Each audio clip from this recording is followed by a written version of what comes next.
എല്ലാവർക്കും Arya serial spot റിവ്യൂയിലേക്ക് സ്വാഗതം. ഈ വീഡിയോ ഇഷ്ടപ്പെടുവാണെങ്കിൽ ഒന്ന് ലൈക്ക് ചെയ്തും സബ്സ്ക്രൈബ് ചെയ്തും ഒന്ന് സപ്പോർട്ട് ചെയ്യണേ കേട്ടോ. ഇനി വരാൻ പോകുന്ന എപ്പിസോഡിന്റെ പ്രമോയാണ് പറയാൻ പോകുന്നത്. അങ്ങനെ അച്യുതന്റെ ആ കൊലയാളിയെ ഏതു വിധേനയും ഭൂമിജ കണ്ടെത്താൻ വേണ്ടി ഇറങ്ങി പുറപ്പെടുന്നുണ്ട്. ആ സമയത്താണ് അച്യുതന്റെ ഫോണ് വീട്ടിലില്ലെന്ന കാര്യം നമ്മുടെ ഭൂമിജ മനസ്സിലാക്കുന്നത്. അങ്ങനെ ഫോണിന് വേണ്ടി വീട്ടിന്റെ ചുറ്റുപാടും ഭൂമിജ അരിച്ചു പെറുക്കുന്നുണ്ട്. അതേസമയം തന്നെ അന്ന് നഷ്ടമായ ഫോണ് കിട്ടുന്നുണ്ട് ഭൂമിജയുടെ കയ്യിലേക്ക്. ഇതിലുള്ള ഡേറ്റകൾ റിക്കവർ ചെയ്യാൻ പറ്റുമോ എന്നൊന്നും അറിയില്ല, കാരണം അത് മഴ നനഞ്ഞ് മൊത്തം പോയിട്ടുണ്ട്. അതേസമയം തന്നെ ആ ഫോൺ തട്ടിക്കൊടഞ്ഞെടുത്ത് അതിൽ എന്തെങ്കിലും വിവരം കിട്ടുമോ എന്ന് നോക്കുന്നുണ്ട് നമ്മുടെ ഭൂമിജ.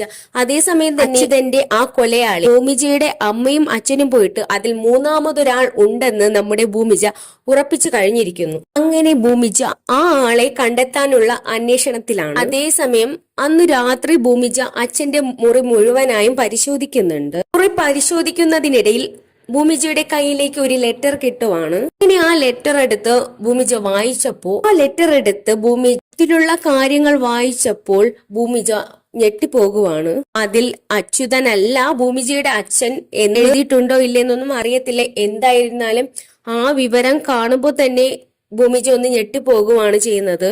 മാത്രവുമല്ല, ഒരുപക്ഷെ മോൾ അറിയാൻ വേണ്ടിയാണ് അച്ഛൻ ഒരുപക്ഷെ കൊല്ലപ്പെടാം എന്നാണ് അതിലെ മുകളിലത്തെ ലൈനിൽ എഴുതിയിട്ടുള്ളത്. ബാക്കിയുള്ളതെല്ലാം അടുത്തു വരാൻ പോകുന്ന ഭാഗങ്ങളിലെ നമുക്ക് അറിയാൻ സാധിക്കൂ. ബാക്കിയുള്ള കാര്യങ്ങൾ ബ്ലർ ചെയ്തിട്ടാണ് കാണിച്ചിരിക്കുന്നത്. അതേസമയം ആ ലെറ്റർ കയ്യിൽ കിട്ടുന്ന ഉടനെ തന്നെ ഭൂമിജ പോലീസ് സ്റ്റേഷനിലേക്ക് എത്തുന്നുണ്ട്. അതേസമയം തന്നെ ഭൂമിജയെ പിന്തുടർന്നുകൊണ്ട് കമാലും അവിടേക്ക് എത്തുന്നുണ്ട്. അതേസമയം തന്നെ കമാലിന് ഭൂമിജയെ പിടിക്കാൻ പറ്റുന്നില്ല. ഭൂമിജയാണെങ്കിൽ ഈ വിവരങ്ങളെല്ലാം പോലീസുകാരോട് വന്ന് പറയുന്നുണ്ട്. സമയത്ത് അവിടെ CI സാർ ഉണ്ടായിരുന്നില്ല. അങ്ങനെ ഭൂമിജ തിരിച്ചു വീട്ടിലേക്ക് തന്നെ എത്തുന്നുണ്ട്. വീട്ടിൽ പോയതിനു ശേഷം ഭൂമിജ അവസാനമായി അവർ ദീപാവലി ആഘോഷിച്ച കാര്യങ്ങളെല്ലാം ഓർത്തെടുക്കുവാണ്. പടക്കം പൊട്ടിച്ചതും എത്ര സന്തോഷകരമായ ജീവിതമാണ് അവർ ജീവിച്ചതെന്ന് ഒരു നേരം നമ്മുടെ ഭൂമിജ ആലോചിച്ചു പോയി. അതൊരിക്കലും തനിക്ക് തിരിച്ചു കിട്ടില്ലെന്നോർത്ത് പൊട്ടിക്കരയുമാണ് നമ്മുടെ ഭൂമിജ. തന്റെ അച്ഛന്റെയും അമ്മയുടെയും കൂടെ ഇരുന്ന നല്ല സമയമായിരുന്നു അതൊക്കെ. ഇനി ഒരിക്കലും തന്നിലേക്ക് കിട്ടില്ലല്ലോ എന്ന് ആലോചിച്ച് പൊട്ടി കരയിച്ച പ്രൊമോയിൽ കാണിക്കുന്നതെന്ന് വെച്ചാ, സൗഭാഗ്യപുരത്ത് അജയോട് അഞ്ജന സംസാരിക്കാൻ വരുന്ന സമയത്ത് അഞ്ജനയെ മൈൻഡ് ചെയ്യാതെ പോകുന്നുണ്ട്. പക്ഷേ ഭവാനിക്കും അഞ്ജനയ്ക്കും തോന്നുന്നെന്ന് വെച്ചാ തന്നോട് സംസാരിക്കാതെ അജയ് ഭൂമിജയോട് സംസാരിക്കാൻ വേണ്ടിയാണ് പോകുന്നതെന്ന് മനസ്സിലാക്കുന്നുണ്ട്. മനസ്സിലാക്കിയ അഞ്ജന അജയെ പിടിച്ചു നിർത്താൻ ശ്രമിക്കുന്നുണ്ട്. അതേസമയം തന്നെ അജയ് അഞ്ജനയുടെ കൈ തട്ടിമാറ്റി അവിടെ നിന്ന് പോകാൻ ശ്രമിക്കുന്നുണ്ട്. അതേസമയം തന്നെ ഭവാനി വന്ന് കളിയാക്കുന്നുണ്ട്. അതേസമയം ഭവാനിയോട് അഞ്ജന പറയും, എന്റെ ശവത്തിൽ ചവിട്ടി അവൻ ഇന്ന് ഈ വീട്ടിൽ നിന്ന് പോകത്തുള്ളൂ എന്ന് പറഞ്ഞിട്ട് അജയ് പോകാതിരിക്കാൻ വേറിൽ നിന്ന് സ്വയം താഴേക്ക് വീഴുകയാണ് ചെയ്യുന്നത്.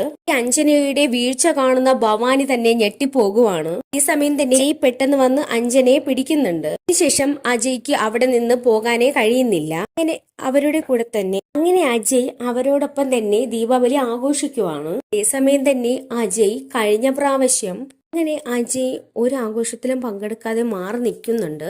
അതേസമയം തന്നെ അജയ് കഴിഞ്ഞ വർഷം ദീപാവലി ആഘോഷിച്ചതെല്ലാം ഓർക്കുന്നുണ്ട്. കഴിഞ്ഞ പ്രാവശ്യം ദീപാവലി ആഘോഷിച്ചത് നയനയും ഒത്താണ്. അതൊക്കെ മനസ്സിലൂടെ ഇങ്ങനെ ഓർമ്മകളായിട്ട് പോകുന്നുണ്ട്. അതേസമയം വിഷമത്തോടു കൂടി തന്നെ അജയ് നിൽക്കുവാണ്.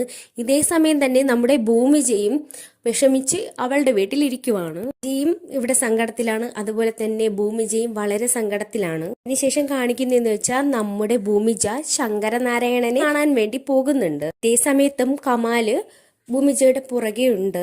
ഈ സമയം തന്നെ ഭവാനിയുടെ യഥാർത്ഥ മുഖം ആർക്കും തന്നെ മനസ്സിലാകുന്നില്ല. പക്ഷേ ഭവാനിയുടെ സ്വഭാവം എന്നെങ്കിലും മനസ്സിലാക്കുന്ന ഒരു ദിവസം ആ വീട്ടിൽ നിന്നും ഇറക്കി വിടുന്നതാണ്. അങ്ങനെ ഭൂമിജയെ തകർക്കാനുള്ള പുതിയ പദ്ധതികളുമായിട്ട് ഭവാനിയും കമാലും ഭൂമിജയെ പിന്തുടരുന്നു. ഈ വരുന്ന എപ്പിസോഡ് വളരെ ടെസ്റ്റോട് കൂടിയതായിരിക്കും. അപ്പോൾ അതൊക്കെ കാത്തിരുന്ന് തന്നെ കാണാം. അപ്പോൾ ഈ വീഡിയോ ഇഷ്ടപ്പെടുവാണെങ്കിൽ ഒന്ന് ലൈക്ക് ചെയ്തും സബ്സ്ക്രൈബ് ചെയ്തും ഒന്ന് സപ്പോർട്ട് ചെയ്യണം കേട്ടോ.